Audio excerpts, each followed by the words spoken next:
વલસાડમાં એક કેરી બની જીવલેણ. કેરી ઉચકવા મુદ્દે મહિલાની હત્યાનો ભેદ ઉકેલાયો.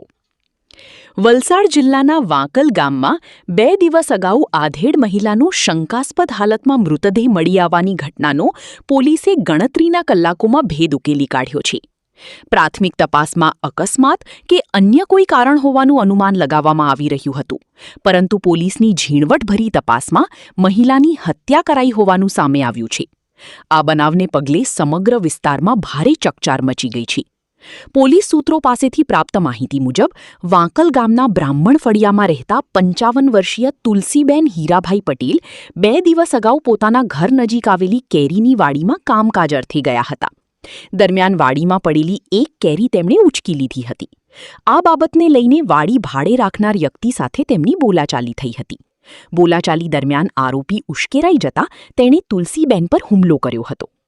આરોપીએ તેમના માથાના ભાગે ગંભીર ઈજાઓ પહોંચાડી હતી અને બાદમાં ગળું દબાવી તેમની હત્યા કરી નાખી હોવાનું તપાસમાં બહાર આવ્યું છે. ઘટનાને અંજામ આપ્યા બાદ આરોપીએ પુરાવા છુપાવવાનો પણ પ્રયાસ કર્યો હોવાનું જાણવા મળ્યું છે. ઘટનાની જાણ થતાં પોલીસનો કાફલો સ્થળ પર દોડી આવ્યો હતો અને મૃતદેહને પોસ્ટમોર્ટમ માટે મોકલી વધુ તપાસ હાથ ધરી હતી. પોલીસે ટેકનિકલ તેમજ માનવ ગુપ્તચર માહિતીના આધારે તપાસના ચક્રો ગતિમાન કર્યા હતા, જેના પરિણામે ગણતરીના કલાકોમાં જ હત્યાનો ભેદ ઉકેલી આરોપીને ઝડપી પાડવામાં સફળતા મળી હતી. આ બનાવમાં પોલીસે આરોપીની ધરપકડ કરી તેના વિરુદ્ધ હત્યા સહિતની સંબંધિત કલમો હેઠળ ગુનો નોંધી કાયદેસરની કાર્યવાહી શરૂ કરી છે. એક સામાન્ય કેરીને લઈને થયેલી ઉગ્ર તકરાર મહિલાના મોત સુધી પહોંચતા સમગ્ર પંથકમાં આ ઘટનાએ ભારે ચર્ચા જગાવી છે.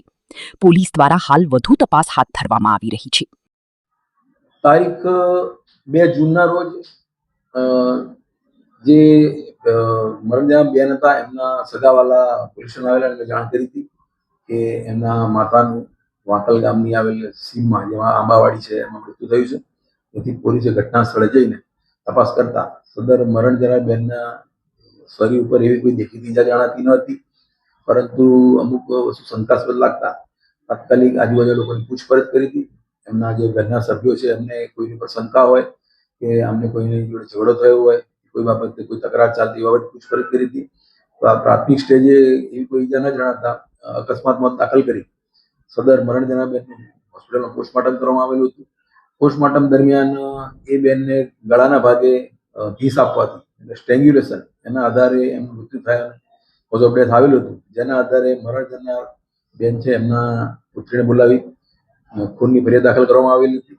ફરિયાદ દાખલ કર્યા બાદ પોલીસ તપાસમાં આ જ્યારે બેન ત્યાં આંબાવાડીમાં ગયા એ પછી કોણ કોણ લોકો ગામમાં નથી અથવા એ જે સમય હતો ત્યારે બેન આંબાવાડીમાં ગયા હતા ત્યારે કોણ કોણ લોકોની હાજરી હતી એ એંગલ પર પોલીસ તપાસ કરી હતી.